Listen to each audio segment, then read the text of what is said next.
Saint जावियर्स high school Banto द्वादशतम वार्षिक क्रीड़ा उत्सव अनुष्ठित।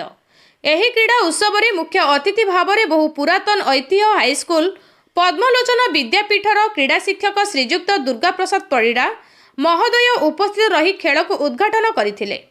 ସେଣ୍ଟ ଜାଭିୟର୍ସ ହାଇସ୍କୁଲର ପ୍ରତିଷ୍ଠାତା ଶ୍ରୀଯୁକ୍ତ ଖଗେଶ୍ୱର ପାଗଳ ଏବଂ ଶ୍ରୀମତୀ ସୁଲୋଚନା ପାଗଳ ବହୁ ବାଧାବିଘ୍ନ ସତ୍ତ୍ୱେ ଦୀର୍ଘ 12 ବର୍ଷ ହେବ ପରିଚାଳନା କରି ଆସୁଛନ୍ତି।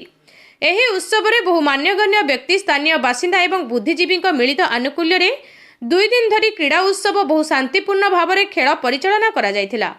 ପରିଚାଳନାର ମୁଖ୍ୟ ଚେୟାରପର୍ସନ ବ୍ରଜକିଶୋର ପାଗଳ ଏବଂ ପ୍ରିନ୍ସିପାଲ ଲକ୍ଷ୍ମୀପ୍ରିୟା ଦାସଙ୍କ ନିର୍ଦ୍ଦେଶ କ୍ରମେ ଖେଳ ଶିକ୍ଷୟିତ୍ରୀ ସୁରେଖା ରାଉଳ ସମସ୍ତ ଶିକ୍ଷୟିତ୍ରୀଙ୍କ ସାହାଯ୍ୟ କ୍ରମେ ଖେଳ ପରିସମାପ୍ତି କରିଥିଲେ।